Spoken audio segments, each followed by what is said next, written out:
Good morning, everyone, and thank you all for joining us today for a learning and growing webinar on video literacy, improving your online camera presence. Our presenter today is Linda May of Arizona State University.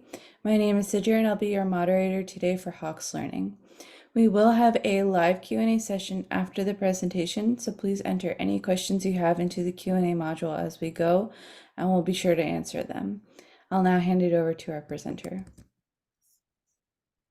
So I would like to thank Hawks Learning for inviting me today. I'm really excited about sharing this video literacy talk with you. In this talk, we're going to explore a number of tips for improving your video literacy. In other words, your online camera presence. So this talk will focus on recording in your home or office without the use of professional equipment.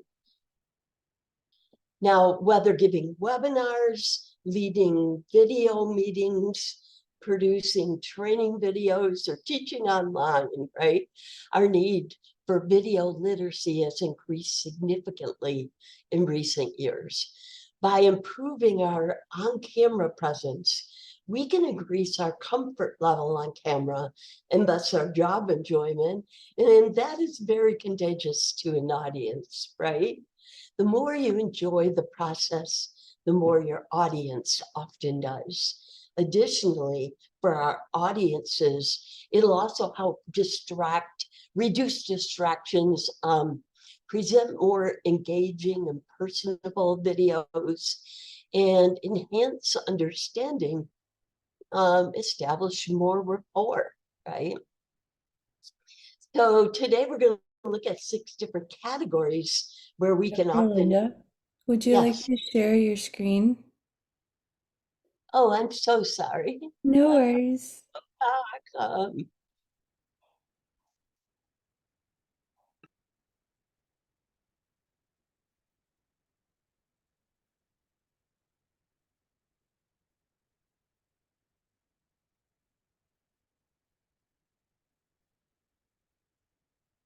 I'm not, my control panel is not showing up since we moved into this.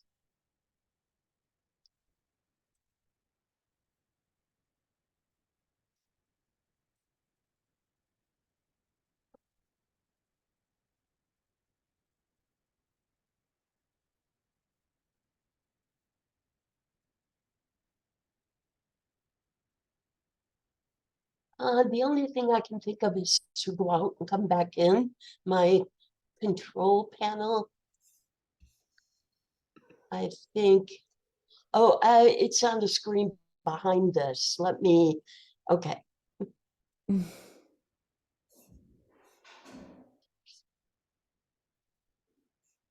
Okay, there we go. Yep, now we see it.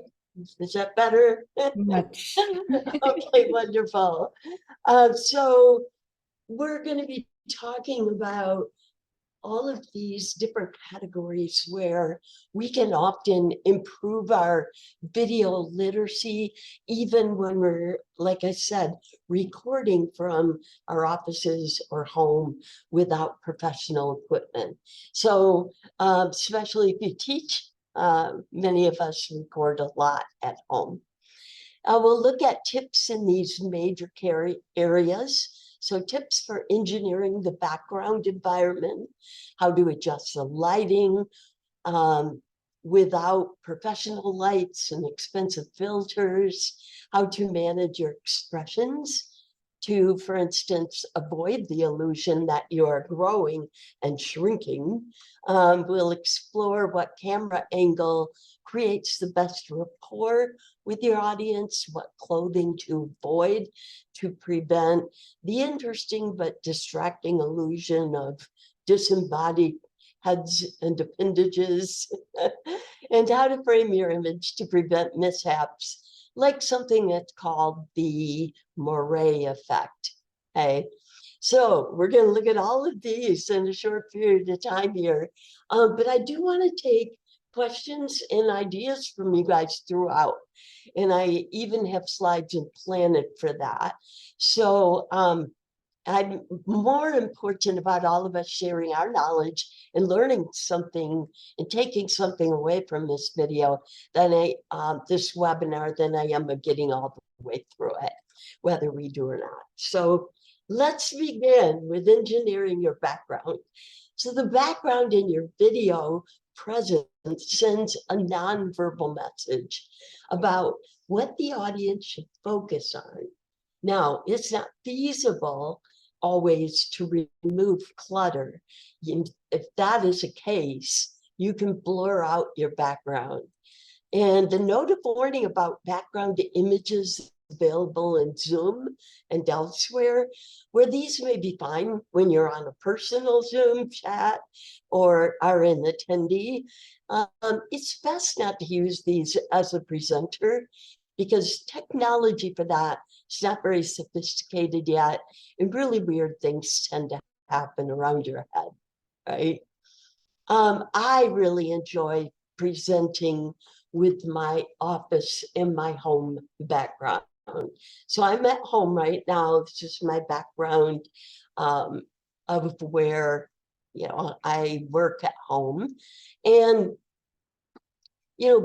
studies have really shown that by using our own backgrounds, if we can, that it really adds to the human element in your online presence. And my own research has shown that we derive things from each other, from the environments we are in, especially when they are attributed to us.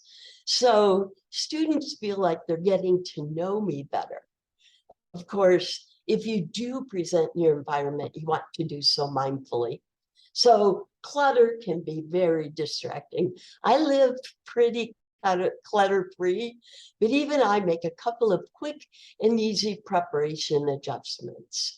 So I typically move 2 very small pieces of furniture off the camera, just because they, even though they're small, they're up closer to me and they kind of clutter up the rest of the room because of course they look a lot larger than a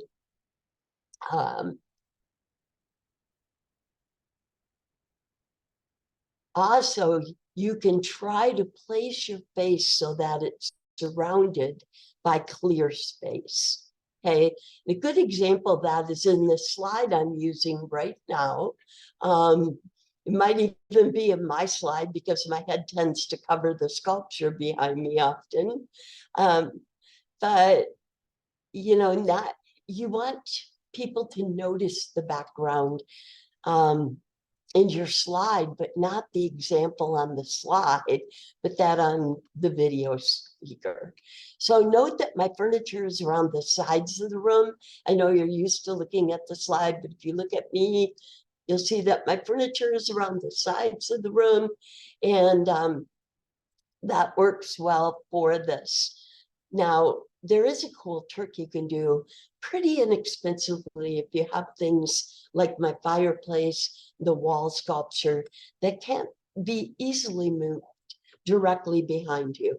So they're directly behind me, and that is purchasing a high back chair, high back office chair. So notice that the high back of my chair clears everything around me down below from the fireplace on down. And that helps prevent from things like that interfering with and your image of your face, keep people framed on the focus of your face. And finally, the palm in mine and the sculpture on the other side kind of frame my face. So sometimes that can work really well. If you see in the slide image here, she's got a plant on one side of her. So keep in mind that a plant to one or both sides of you, 2 plants on both sides, can frame the face nicely, but one that appears to grow out of the top of your head, less so. I used to have a funny example of that, but I'm sure you've seen it before. Now, while audio interruptions during a live presentation must be dealt with, they can be edited out of pre-recordings. So when lecturing, I've learned to pre-record my lectures unless I'm actually working on a live class over Zoom. And when I'm pre-recording a lecture, I learned to stop talking in the middle of my sentence when the Amazon person rings a bell. Right in the middle of my sentence, or maybe a neighbor knocks, or the condo leaf blower comes around. Okay? But I keep the video recording. Then when the audio interruption is finished, I continue, but begin at the beginning of the interrupted sentence. Now the pause, that long pause in the sound waves, is going to make it really easy for me to find and edit out that interruption later. Now, I have a cat who makes a very occasional cameo appearance, crossing the floor behind me to get to her water and food. I don't bother to edit these cameos out, only because one, it's not that frequent, and two, my students get a kick out of it. If this was a frequent occurrence, though, then I would worry about the distraction and I'd have to put her water and her food outside of the room and close the door while recording. So there can be a really nice balance between editing out distractions on one hand and keeping, on the other hand, what just kind of adds a little to the human element. This brings up the most typical bookcase view, which has become so ubiquitous on Zoom backgrounds as to often leave a bad taste in viewers' mouths. Now, if you have a bookcase behind you, naturally, this is fine, but keep in mind that many people construct one just for this purpose. No one needs a bookcase behind them to appear academic and to prove that they read. Okay, before we move on from background, any other ideas out there or questions about backgrounds? Any other tips?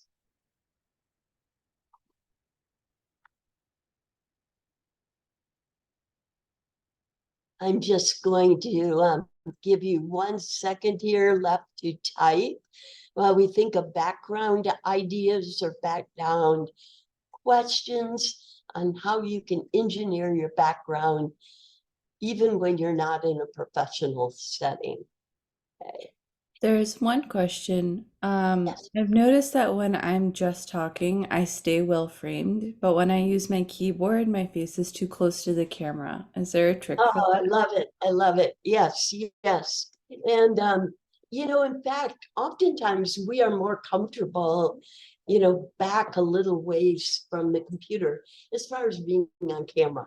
It's very forgiving to be back just a little bit. Like I go back here, and I instantly lose a lot of imperfections. And I do that. There's nothing wrong with doing that.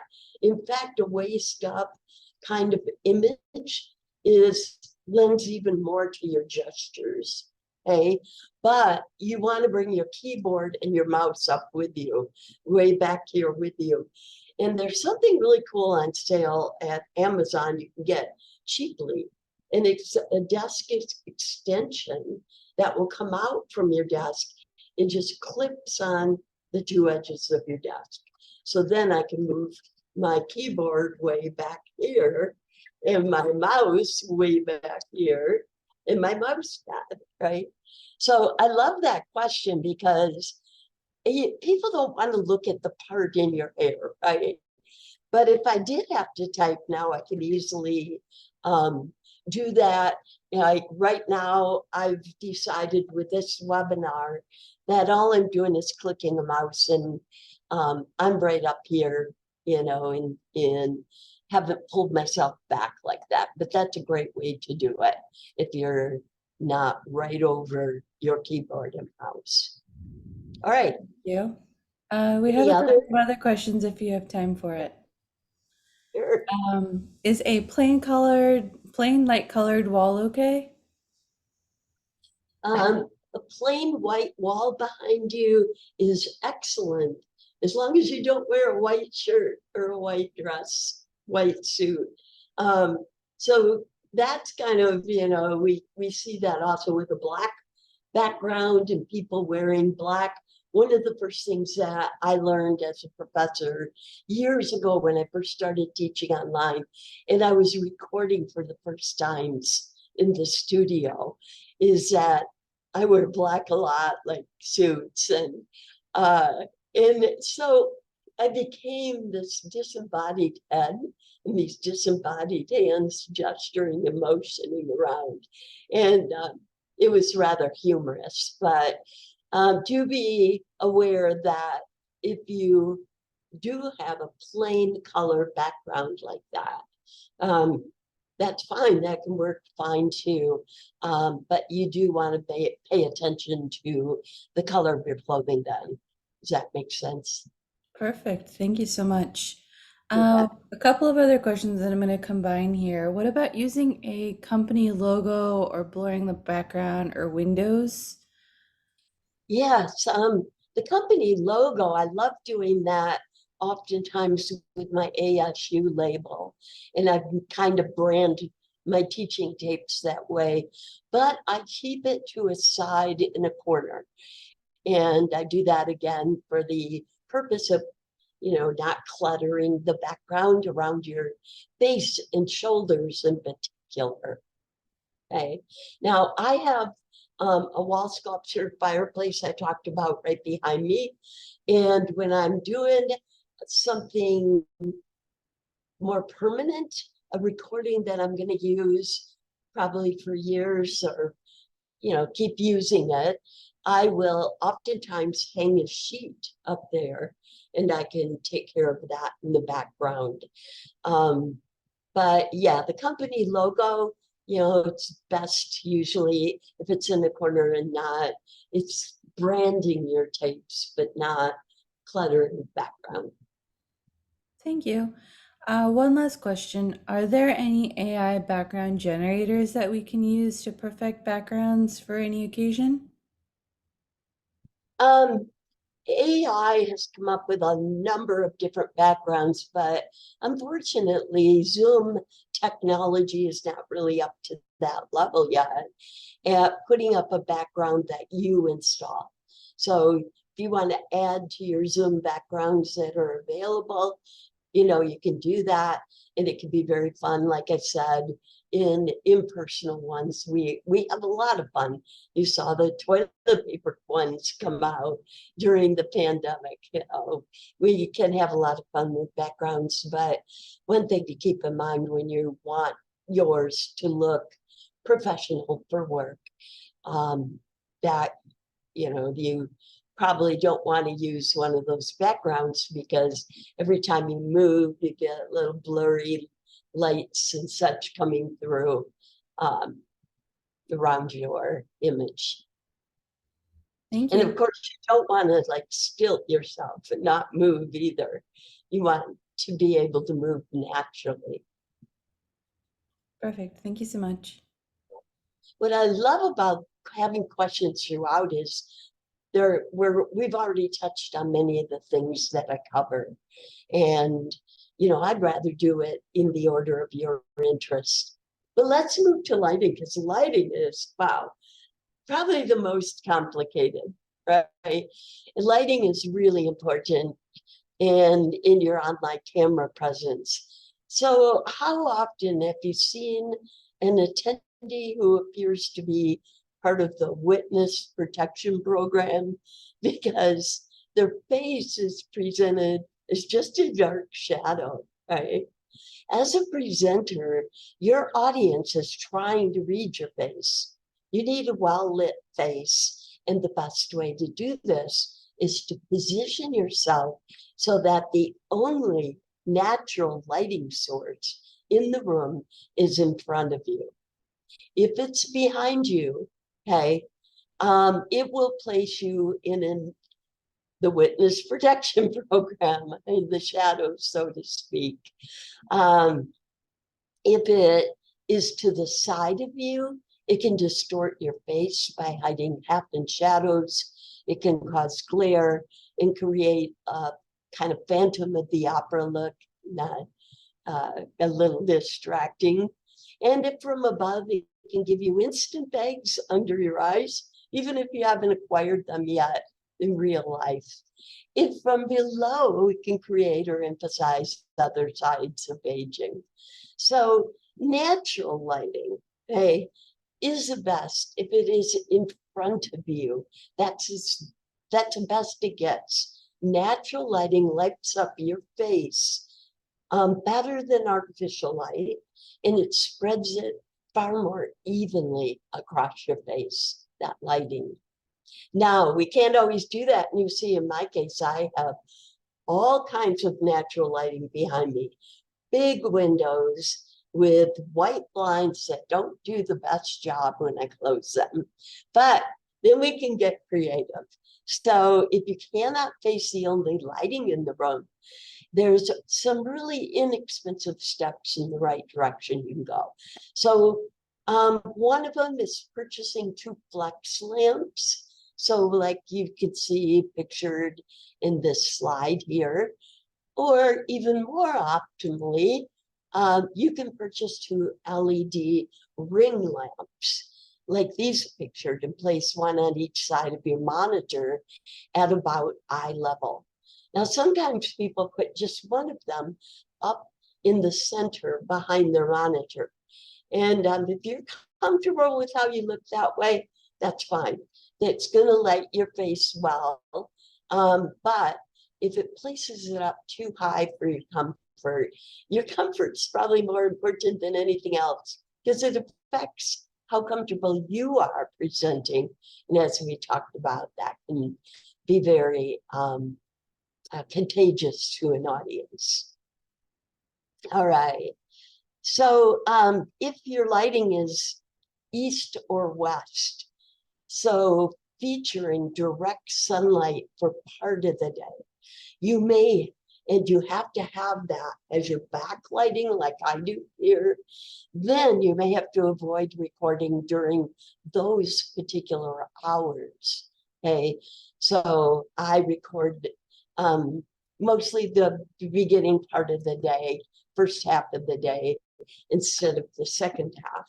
And in the second half, if I have to, there's still tricks that we can use that I'm gonna glance on here. So note that I said your light should be facing your face, right? And right about at eye level. And if it really bothers you and you feel like a deer in the headlights having that direct light in your eyes, there's a couple of really creative solutions. One is reflecting and one is diffusion. Now, reflecting involves bouncing the lights off a wall behind you instead. And it's going to work really well if your desk is up against a wall, especially if that wall is white. And so that's where I got lucky here. And if I have a wall right here behind my monitor and it's off white. So this works really well for me in deflecting the light. Hey,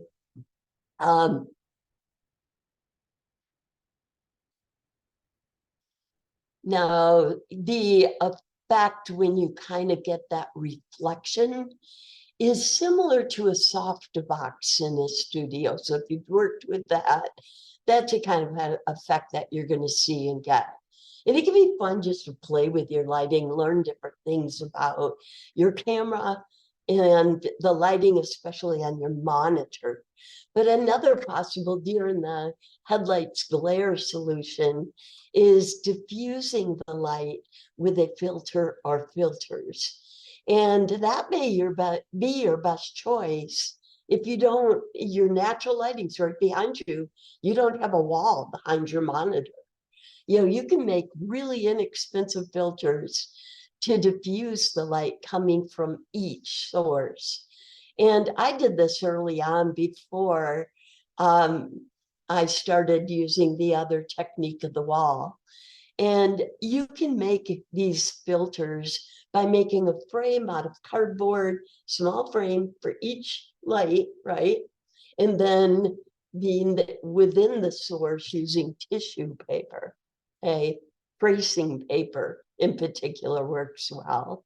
And then you attach those homemade filters to your lamps, and then that light is more diffused when it comes on your face. You see it more evenly. Okay. Another thing too to remember is that it may really bother you to have lights directly in your face. If you don't have a wall right behind you, you don't have a way to diffuse the lighting, and you can't reflect it, then just remember that your eyes will adjust. And usually it only takes about 30 seconds to really feel better with those lights and get your eyes get more used to this. So once you've overcome your major lighting problems, then you come to the really fun part, right? Which involves fine-tuning your lighting. And it's so easy. I want really, if you haven't tried this before, you've got to try this. And that is adjusting the overall brightness of your monitor, not your camera. Now I'm talking about your monitor itself. Okay, and you can oftentimes use the quick keys or function keys on your keyboard, or you will have adjustment buttons right on your monitor itself. And usually they'll have like a little sun and a bigger sun kind of image with it. Okay. Additionally, if you have ring lights that usually, they usually have a choice between like light, neutral, and soft light. And again, sometimes people say, well, isn't it always best to go with bright? And, if you're fighting a lot of background light, you may have to do that. But keep in mind that whatever you're most comfortable with, hey, is probably going to be efficient. And your comfort level is probably the most important thing about presenting. All right. Any other ideas about lighting? Any tips you want to share with others? Any questions that popped into your mind? We do have a couple of questions. People are asking what should they do for reflections on glasses, and are there any light arrangements that can prevent that? Yeah, diffusing can really help that. It doesn't eliminate it. I don't know of any trick that eliminates that from glasses, except for getting contacts, which, if that wasn't your idea to begin with, you probably don't want to go to that expense and trouble for your online presence. But diffusing can help it. Okay. One other question we have, are you familiar with the size of ring lights or for flex lamps, or the wattage and size for these lights? Okay. The green light, green screen is wonderful unless you wear a green top again. You end up with the disembodied hands and head. So that's the only thing I really keep in mind, with the green light. And it's as long as you have good technology, that enables you to put a different kind of background in, right, with better technology than what comes with Zoom, if you're using the green light. So that's a way to get around that and actually use artificial backgrounds if you prefer to do that. Thank you. You bet. All right. So let me just, one other thing about lighting. This just reminded me of, I gave this presentation live about 2 weeks ago to the Professional Women's Association. And somebody asked a question where they said, my face always appears red on camera. And I've tried adjusting different things and doesn't seem to help. I've worked with the lighting a lot, and I've worked with how far away I am from my faces from the screen. But I always seem to have a really red face.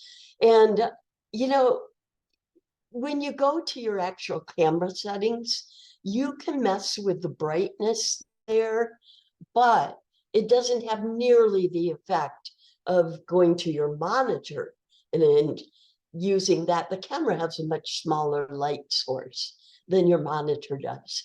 So I would say first to check your lighting on your monitor and make sure that it's, you know, bright enough that you're more comfortable with the image. If you're still seeing red though, it could be that your settings are weird on your camera. Sometimes they come in the defaults or settings are just kind of weird. And the one to look out for the red face is the color saturation. So I discovered this way back at the beginning of online teaching because I was just playing around with the camera and all the different settings. And I went to color saturation and I'm like, wow, I can make my eyes this electric blue, right? But there was a big trade-off if I did that, and I looked like I was sunburned. So obviously I don't keep those settings and use them, and I have the color saturation down to a more reasonable level there. But high color saturation is really gonna bring out any red and then build upon it. All right. Moving on to expression. Now, there are many ways we express ourselves on camera, and one important one is our posture. So good posture allows for the best natural expression on your part. Sitting or standing comfortably, but with a straight spine, puts the best energy into your presentation and allows for a free range of facial expressions and gestures. Using bullet points rather than scripts will really free you up to communicate more naturally with your audience. This way you must talk to your audience instead of just reading. And this is where, you know, some of my students are afraid of public speaking. And this one instruction, when they're trying to follow this and using bullet points instead of their script, yeah, you see such a huge difference. When you're reading, you tend to freeze up. I mean, you don't read a book and go gesturing what the words are saying, right? So you tend to freeze up when you're reading your whole body, even your facial expressions, hey? And so when I have my students instead make a bullet point list of what they want to talk about sequentially, hey, they're often, and the audience, they're surprised, and the audience really surprised by how much more comfortable, relaxed they begin feeling, how much more they open up, move naturally, gesture naturally, talk to you instead of reading, right? Oh, really brings them to life on camera. Now, you want to keep your gestures medium-sized and natural, right? You want to, probably the only thing that requires just a little practice is staying in the box. So if you haven't worked with, if you're a beginner, haven't done much recording, then you may find that it's really helpful to just put yourself on the camera, go to a Zoom room, turn the camera on and talk a little bit and watch your hands. And you start feeling like what's outside of the range? How can we keep things in the range of the box? The other thing, of course, is we don't want to gesture in front of our face. Okay, so when your audience is all up on these elevated seats, going all the way back in this huge room, I'm used to doing this, you know, and they still can see my face. But on camera, if I'm going to say an on and on, I'm just going to bring that under my chin. So those are the only two things you really want to kind of train your unconscious in that way. Okay. Now, obviously, if you're standing, you're going to want to avoid moving on and off screen, right? So you might do a little bit of movement naturally when you talk. And if you're standing, you might even pace just a little bit, because usually you're more from the waist up at that point on your camera. But you don't want to have part of your body moving off the screen. Another thing is that rocking can create the distracting illusion that you are growing and shrinking, right? In really a really exaggerated way. So this is a rocking chair that I'm in, and I have the settings set so I can do that. But I actually, am sitting here differently, just in a way that reminds me, do not rock, right?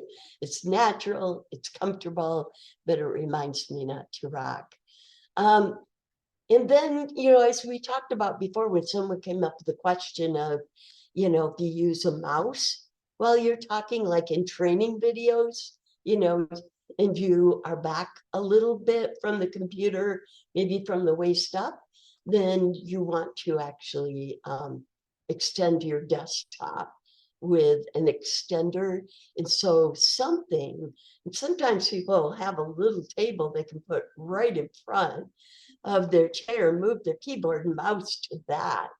Either way, you just want to have them move with you, so that you're not suddenly doing this, with arms way out trying to type, or use, or constantly reaching like this to use the mouse with your right hand. All right. Any other ideas about expressions? Any ideas, any tips, any questions? Or shall I move on? There isn't a question about expressions just yet, but there is one on camera settings. Are there Okay, any great. general camera settings that you would suggest or would be best to start with? Yeah, I always start with the default on the camera I buy, and then figure out what I need to change, if anything. Usually you don't have a camera where the defaults are, for instance, a high color saturation with the red face, but it can happen. And so that's usually the starting point. But the trickiest thing about lighting is every environment is different. So it's really fun though. It's fun, I think, for people to play with the lighting and to get to know them and try them and just be your own judge, like I said, of what makes you feel the most comfortable. Hey, if you don't feel comfortable, the best lighting isn't going to help your presentation. Okay. But as long as it's not a blatant error, like being totally washed out or, very dark, you're going to do fine for a semi-professional kind of video. And it really is more important with your comfort level. But if you're uncomfortable on camera, because of the fact that the camera's not very forgiving, right? You can play with those lightings, and it can just be fun to do, and to find these different effects and find what you feel kind of suits the mood of your presentation the best. So I've even adjusted the lighting because of what I'm presenting even. But that's just getting into total creativity and not something necessary for a semi-professional talk here. Thank you. You bet. So let's talk a little about framing the face a little later. But for this section first, I want to talk about angles of the camera. Okay. And one of the most common angle mistakes is angling a laptop screen up at your face, right? Um, this will give you a gooseneck look, horse kind of shaped face, and accentuate any signs of aging. So you'll probably be less comfortable watching that video later. And the goal here is to communicate with your audience eye to eye, which creates the very best rapport, is to be at eye level, right, with your camera. And so that you're not looking up, but you're not looking down at the time, you're looking, straight ahead of you. So you want to make sure that your camera is centered directly in front of your face at about the height of your eyes, or between your eyes and your hairline, right? At the highest. And this may involve propping a laptop up on a stack of books or a stand if you have one, but you can just use a stack of books. And then if using a mouse and or keyboard, external ones, that are down lower on your desk. Another component of video literacy, this angle of the camera, is sometimes people will put they'll set their view on gallery view when they're talking to one other person, right? And so your camera's in the middle of the screen, but now you've got the person you're talking to over here and you're over here, or reverse, right? And the whole time that you're talking to them, it looks like this. So watch my face, not the one on the slide, and you'll see that I'm just looking at the side where they would be if I had a two gallery screen right now. But it appears that you're disengaged in the conversation, that you're not really interested in talking, really, since it can be very bothersome, where even if people know each other and they know, I know you just have it on that setting. They might say, hey, can you switch to speaker view, because it's really distracting to have you looking the other way. Okay. Another thing to bring up about this with the camera angle is that reading notes or scripts when you're talking is an entirely different ballgame. So again, we want to at least create the illusion of eye contact, even if you're looking at your notes, okay? And in this case, it is best to have your notes as high as possible on your screen, as close to the camera as possible. And unfortunately, PowerPoint just doesn't work that way, right? So the most common presentation program, and we often present and are using slides. Our slides are on top and the notes are below them. But there are still things that you can do that'll make really big difference. So, instead you can first, you can adjust the slide higher and lower, bigger and smaller, the line between your slides and your notes on PowerPoint, and you just move that up to get your notes up closer to the camera, but to keep your slide big enough that once you select that part of your screen for your presentation, your slides are still vivid, okay? Oftentimes I also manipulate the notes themselves by narrating. Well, think about this. You might have one slide where you have a really long list of bullet points of what you're talking about.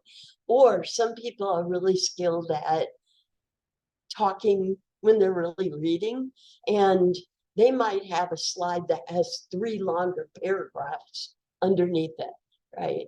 And so what I do in that case, if I've got a lot of bullet points, is that I will separate it into 2 or 3 slides and separate the bullet points and move a third of them under each, just to get my notes up higher, so that I create that illusion, okay, that my eyes are on the camera, right?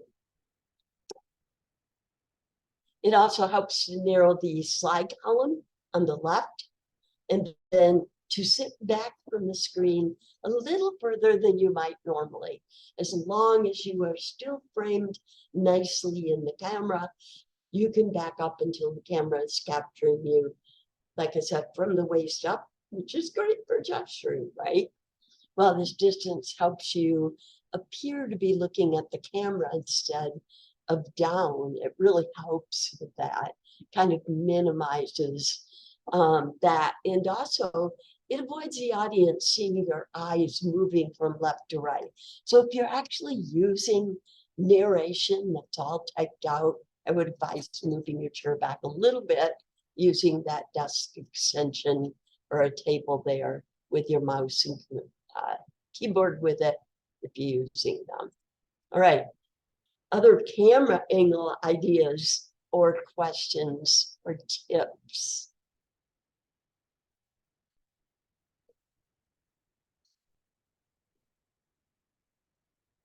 Okay, the questions are dying down. Hopefully that means I'm covering things that are of interest to you. Feel free to type those in if not. Let's move on to clothing. So obviously, you know, as I said, you're using a black background, don't wear a black top or jacket, blazer. Doing so creates that disembodied hands floating around in head, which is pretty amazing, but probably not the effect you were going for. Likewise, don't wear white with a white background. Don't wear green if you're using a green screen. Also, regardless of your background, you may want to avoid wearing checkers or stripes. I never wear checkers or stripes on camera because the lighting is always changing too in your room if you have some natural lighting, and you don't know when it's going to happen, but checkers or stripes oftentimes will suddenly create this moire effect on camera. Moire effect where the lines appear to be waving, and that can look really distracting. So a lot of newscasters, you know, never wear checkers or stripes for that reason. A safe option is to wear a solid color, right? And if you're using a solid color background screen, just make sure it differs. All right. So this reminds me of something else. Once in a while, I need to go back and edit a video by inserting a word or sentence more in the middle of the video, somewhere in the middle. And with training videos, this happens a lot when I first make them and draw up the script. And I'm watching it and realize, well, I assumed too much knowledge and I kind of missed a step in training, and I want to put that step in.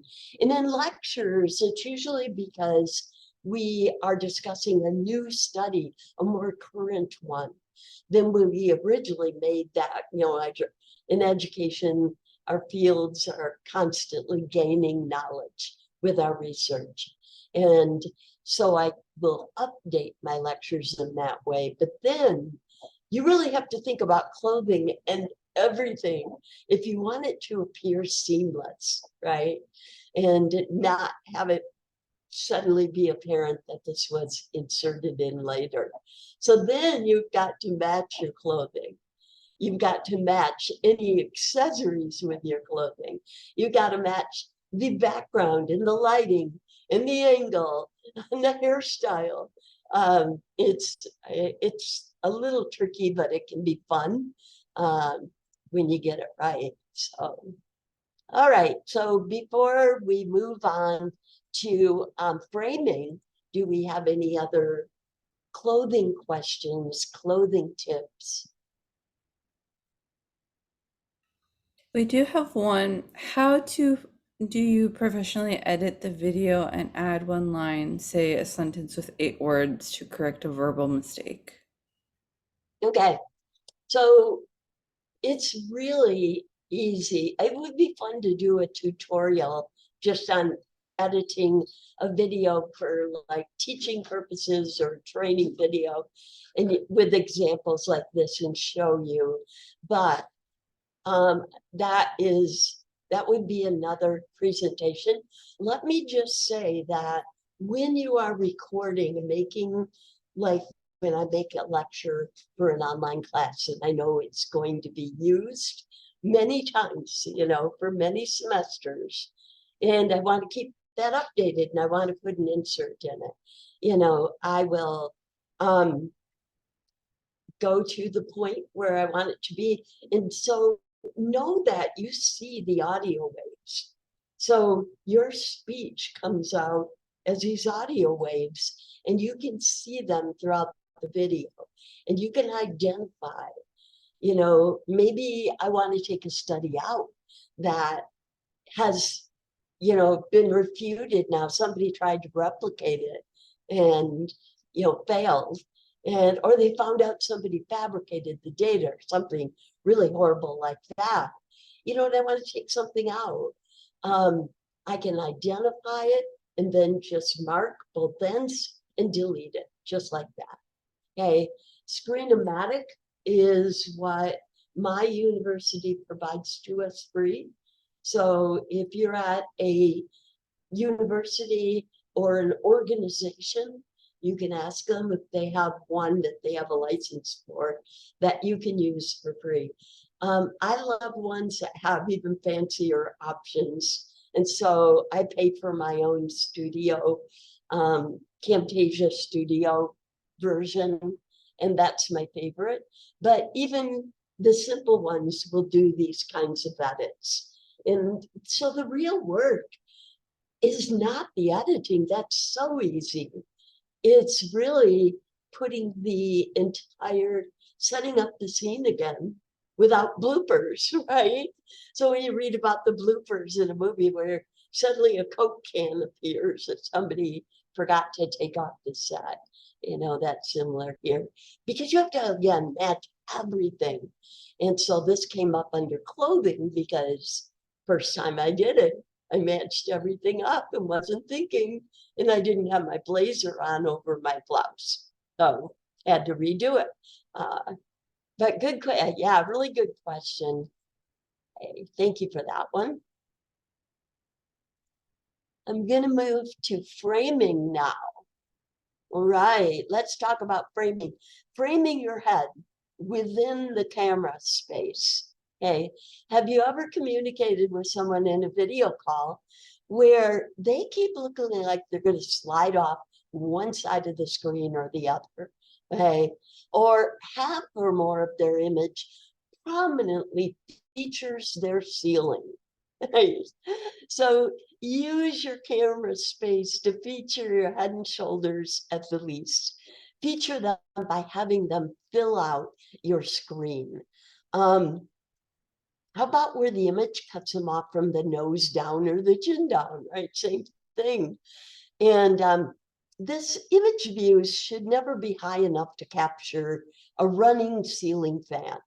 But I'm sure that many of you have seen that before too. And if the fan is running, it can be really distracting because of the repetitive movements. And then to make matters even worse, they tend to cast shadows that are also moving around. Okay. Now, if you take a minute, just center yourself in the recording space. You know, if you're seeing more ceiling space above your head than is necessary to frame your image, tilt your camera or move it closer to you until you featured, preferably from the high waist up, high waist up, with just enough space above your head to frame your head. This is really taking advantage of that. And again, if it makes you uncomfortable to be in that prominent view of the camera lens, you can play with the lighting, find something more comfortable for you. Okay. So any other framing ideas? Not a Any framing idea or question, but could you repeat what the editing program that you use is? Yes, Camtasia Studio is fun. It's got a lot of what they call tools, which are extras. So if you want to put Sometimes I like to put text on over my video, write some text, give it a title or something. And you can do that very easily. And you can add things, you can take away things, and you can, one thing that's really valuable with a editing program that Camtasia Studio, of course, will do even better than cheaper versions, but cheaper versions do pretty impressive job. And that is, it separates your camera from your slides. So you see two tracks, you see one of your slides and one of your speech. And that way, if you want that same slide on and you're adding a sentence, then you can just drag it over, right over the sentence you added, that you stuck in the middle there. You split them apart, put your insert in the middle, right? Close it back up, and then slide that slide right over. And, that sounds easy because it really is. I think that oftentimes technology, we just get tired of every time we learn a program, the organization drops that license, it comes up with another. But once you just learn the basics, editing can be a lot of fun. And I should think about doing a whole webinar on that. I think that'd be cool. Let me know if you think that's a good idea, if that's something you would attend. I will propose it for next year. Okay. Does that help?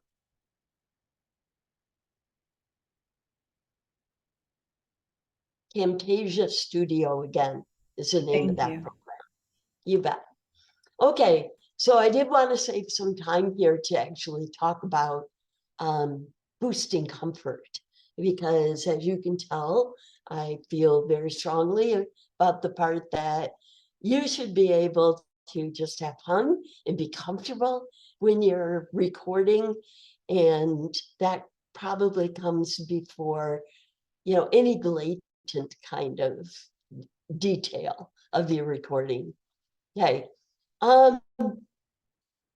So some of you may feel uncomfortable on camera at the beginning or always. By simply enrolling in this webinar session, you're showing a desire to try, and you can build your comfort level on camera over time.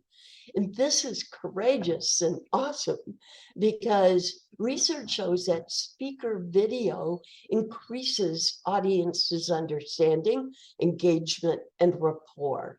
And I have such a sense of this from teaching in a live classroom, that when they first came out with online classes, and it was just slides and a recording of a voice, I wouldn't do it. All of my teaching, I preferred to keep in the classroom. The minute that they came out with video where my, hand gestures, facial expressions come into play, it made such a big difference. I mean, think about email. Very shortly after email came out, came all of the emoticons, right? Because emotions don't show just from speech, but are really necessary sometimes. You don't know if someone is being sarcastic or funny or facetious or serious, right? All right. But, adding that video in also increases not just the audience understanding, but their engagement and their rapport with the speaker. So let's look at some of the ways that you can increase your comfort over time. First, avoid watching yourself in live sessions when you're recording. Either way, right? If you're just recording or it's a live session, focus on your audience or screen. Select a view that eliminates or most minimizes the size of your own image. And if you are pre-recording an online lecture or presentation, besides avoiding your online image while recording in your focus, keep in mind that you can later adjust the size of your image relative to your slides. Okay, when later editing the recording, you can look for a size that best balances any appearance concerns with your desire for enhancing immediacy and rapport with your audience. And what I found when I first started is that I would make my image really small, right? Because I'd be like, oh, at this age, I can't be like in front of the camera like that. And I tend to make my image much smaller. And if you look over my recordings that I've done over the years, you'll see it growing bigger and bigger and bigger, because the more I realize that it really increases the immediacy of your presentation and the rapport with your audience, the more I wanted to make it bigger, and the more I became forgiving of imperfections and didn't focus that much on that, but more on my comfort level. And that's what I would like, if you are intimidated at all by the camera, uncomfortable, you know, I want you to adjust everything to your preferences, to your comfort level. Okay. Next, putting yourself in arm's length back from the computer may be what you normally do, right? When you're getting your head and shoulders. We talked about moving your chair back, and that can make a big difference here too. With your comfort, if you're not used to seeing yourself more close up. And then it's fun to watch that change and over time, as you get more comfortable, and to bring those images of yourself up bigger on the screen. But here's some additional tips. If you go into a conference room and click on the up arrow by video, you will see an option called mirror image. So if you go in your Zoom and click on the arrow by video, you'll see an option called mirror image. And there you can toggle back and forth between your mirror and non-mirror image to see which you are the most comfortable with. Now, remember, the mirror does not reflect reality in that it gives us a flipped horizontal view of our faces. Okay? But we're the most familiar with that image in the mirror. Okay? Other people are most familiar with the non-mirror image. And so research finds that when we have people rate their preference, they rate their preference much higher usually for their mirror image, but their friends and acquaintances rate it higher for the non-mirror one. So this one's really interesting and kind of fun, but again, what's most important here is that you be comfortable, right? Now, don't forget adjusting your monitor brightness, as we talked about. That's so much more effective than messing with the brightness of your camera, which only does a little bit. Okay. And this is usually done with the purpose of altering non-optimal lighting, but you might find a setting in which you just simply feel more comfortable. And the same is those light settings between bright, medium, and soft light on ring lights. Okay. And although this is certainly not necessary, there's also an option found not in the Zoom conference room, but your Zoom account itself. In your Zoom account, if you go to settings, then video, you can select touch up my appearance. And this helps to minimize facial imperfections. Now, it's questionable and whether it makes a really noticeable difference. I don't think it does. But if it helps you to feel more comfortable, it's harmless. So why not, right? And finally, remember that experience plays a significant role. So I do trial consulting on the side. And the most significant part of witness preparation is just getting them comfortable with the courtroom environment. The same thing applies here. The more you ranger up and put yourself out there on video, the more you will get used to it and comfortable with it and even start enjoying it.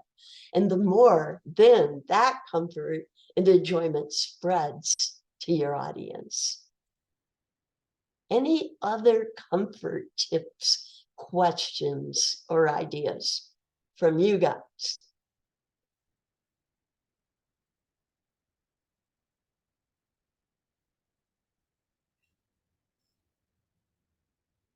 Hopefully this means that I was very thorough in covering things here. Um, Absolutely. Thank you so much. Thank you, Linda, and thank you all for attending today. We will be emailing you a link to view the recording of this webinar once it becomes available. If you or any of your fellow instructors are interested in presenting for our Learning and Growing webinar series, please submit your proposals to the Learning and Growing website, which I'm going to go ahead and link in the chat right now for easy access. Also, if I often judge a webinar by, do I take something, is there one thing that I can't wait to try, So hopefully I hit on one or two or more ideas that you haven't tried before and you're curious about. Yeah, thank you so much. Yeah. These free webinars are brought to you by Hawks Learning, an innovative educational courseware company. To learn more about our mastery-based course materials and how Hawks can enhance learning outcomes for you and your students, please visit hawkslearning.com, and I hope everyone has a great rest of your day. Thank you all for attending.